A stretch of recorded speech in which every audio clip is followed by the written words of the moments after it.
या हिमाचल प्रदेश की आप बात ले लीजिए, जितने हमारे ये बड़े बड़े प्लांट जो है ये सीमेंट के प्लांट लगे हैं, अभी महसूस तो ये हो रहा था कि चुनाव से पहले इसकी जो है कुछ आहट आ गई थी। जैसे सीमेंट के रेट का बढ़ना और उसके बाद टेम्परेरीली जो है कंपनी ने ये जो आज एक्शन उन्होंने लिया है इसको इन्होंने डेफर किया था जानबूझ के, क्योंकि पीएम से जो है ये कंपनी के सारे ऑफिस चल रहे हैं, ये सबको मालूम है। और आज की तारीख में अगर देखा जाए, जब चुनाव थे तो उस समय ये कंपनी बिल्कुल पूरी रही और चुनाव के बाद अब तुरंत उन्होंने ये फैसला कर लिया कि हमने दोनों प्लांट जो है उनको शट डाउन भी कर दिया, चाहे वो दाड़ला का प्लांट है, चाहे वो हमारा गागल का प्लांट है बिलासपुर का। ये दो प्लांट चल रहे थे, पहले एक प्लांट लगा,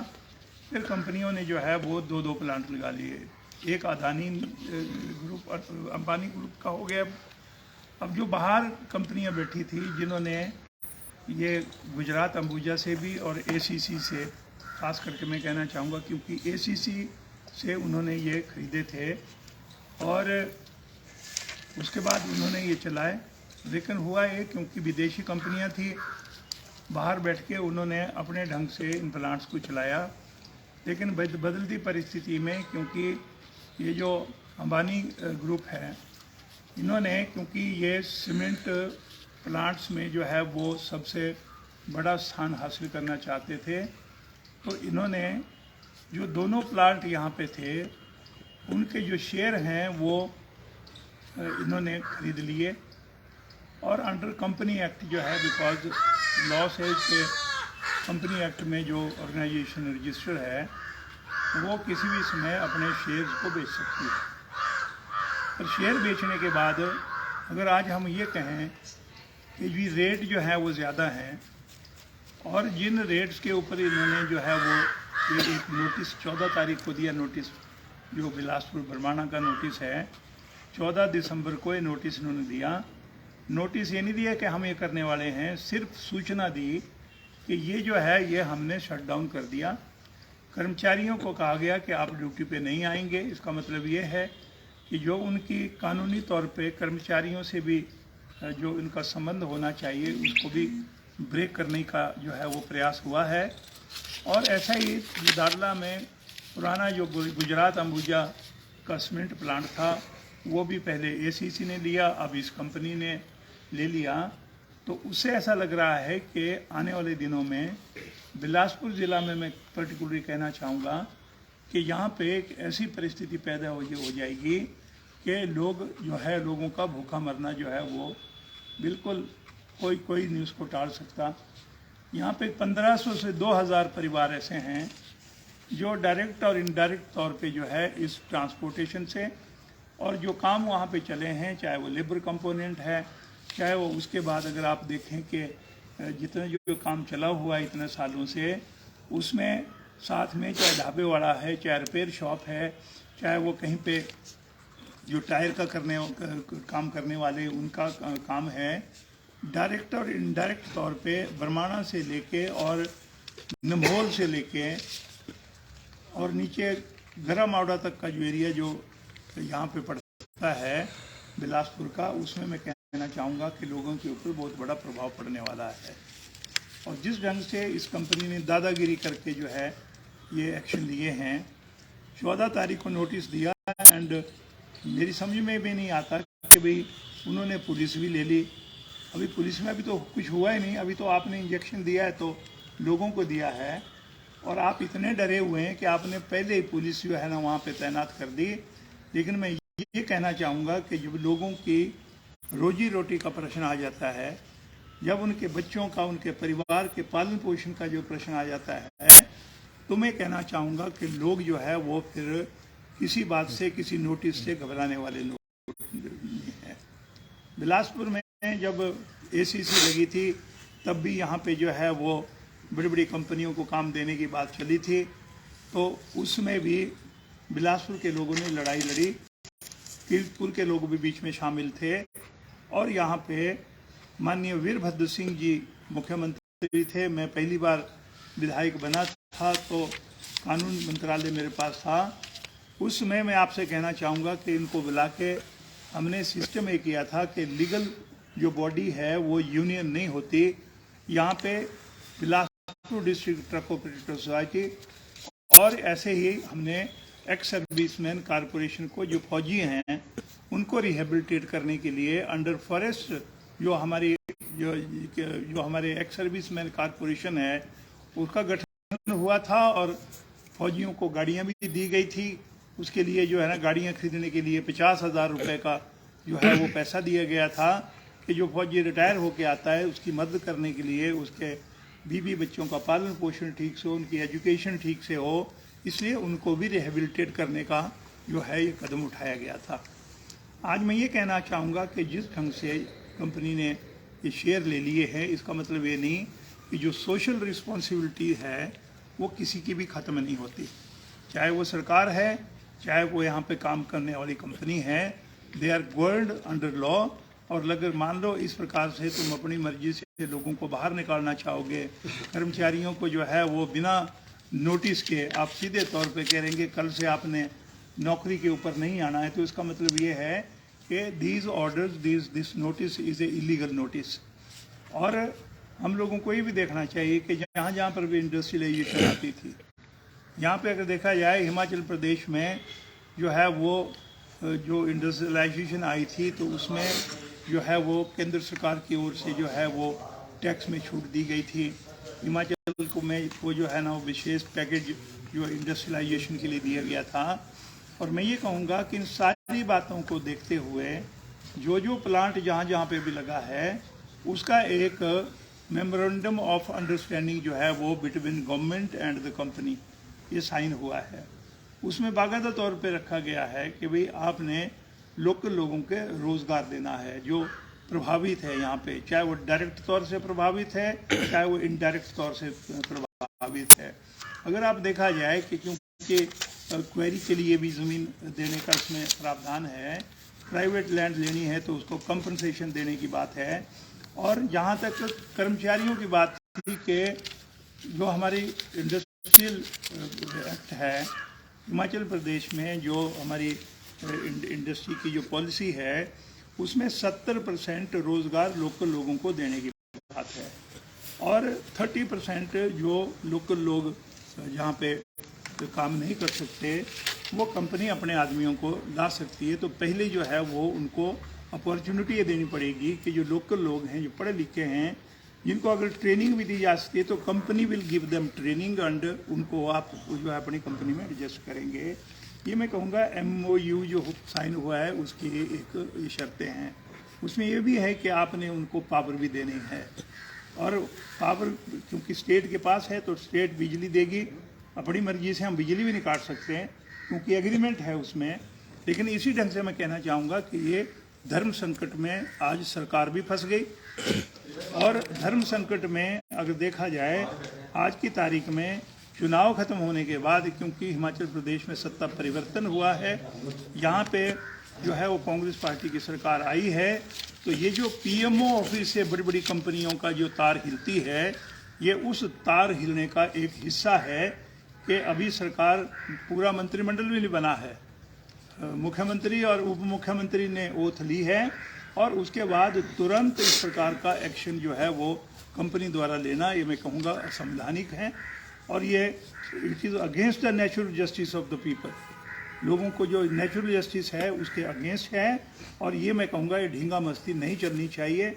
जहाँ तक हमारी कांग्रेस पार्टी का प्रश्न है, मैं आपको ये कहना चाहूँगा, इन फैक्ट्रियों को लगने से लेकर आज की तारीख तक हमने अच्छे और बुरे दिन जो है वो हिमाचल प्रदेश के लोगों ने देखे।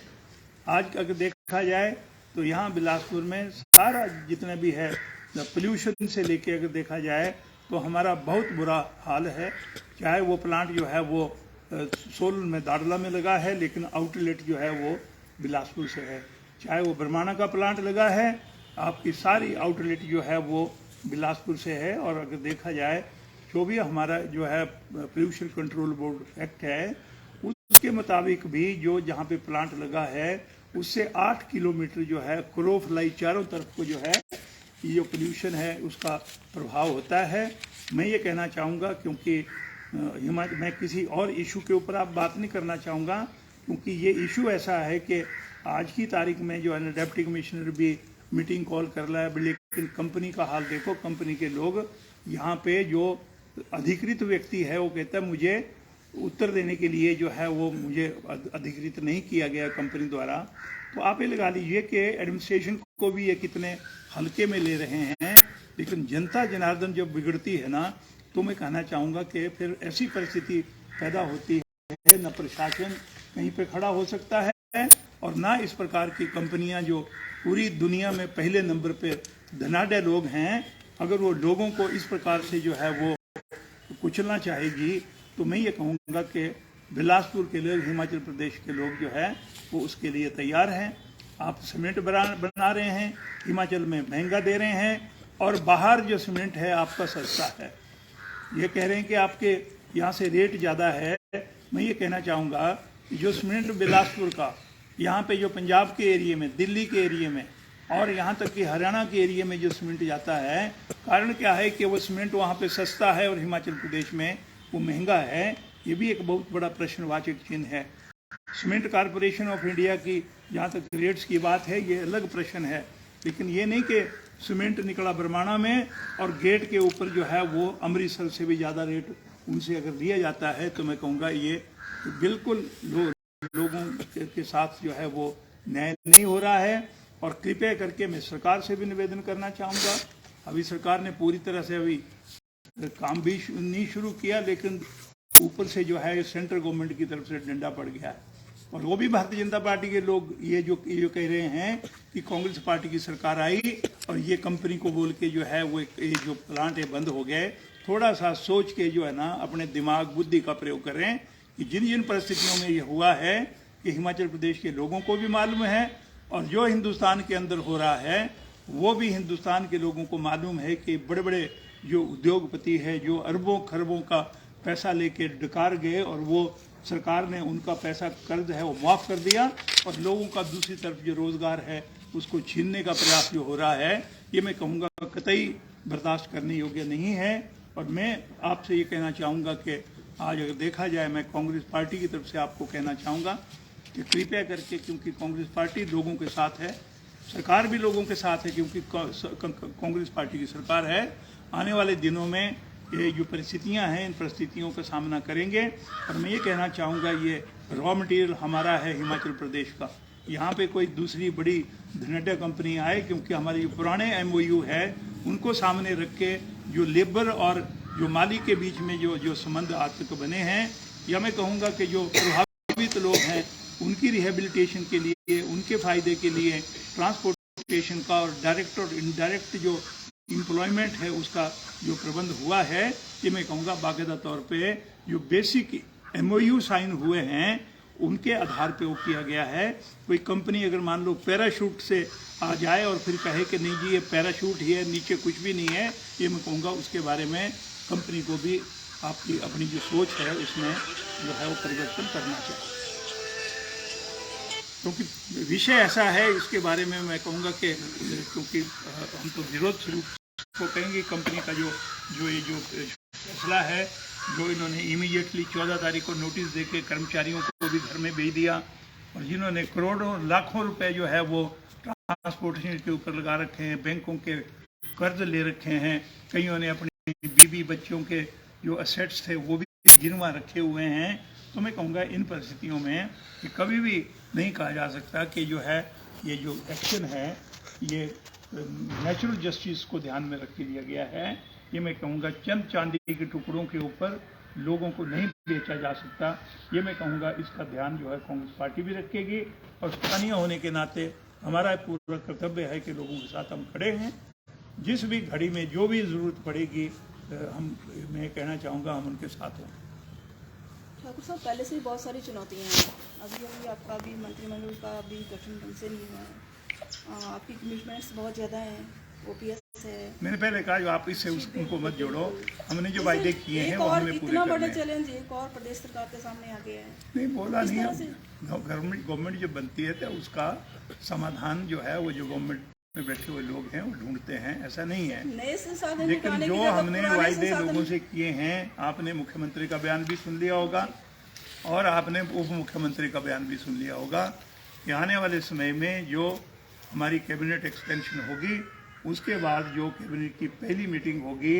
जो हमने कर्मचारियों से और महिलाओं से और जो लोगों से जो वायदा हमने किया है, बड़े 3 वायदे हैं, उनको पहली कैबिनेट मीटिंग में जो है वो उनका समाधान कांग्रेस पार्टी करेगी। सर नए संसाधन जुटाने की बात की जाती है, यहाँ तो पुराने भी खत्म हो रहे हैं इस तरह से। क्या खत्म होगा? अगर एसीसी का ये नहीं है, नया है ना, उसके बारे में तो मैंने आपको कष्ट दिया यहाँ पे आके। अगर आप इसको और कांग्रेस पार्टी ने जो अगर बात करें हम अदानी के इस डिसीजन की, तो केंद्र सरकार को कितना इस पे जिम्मेदार माना जा रहा है? मैं बोलना चाहूँगा, जिस सरकार ने इनके अरबों खरबों रुपए जो लोन का लिया हुआ था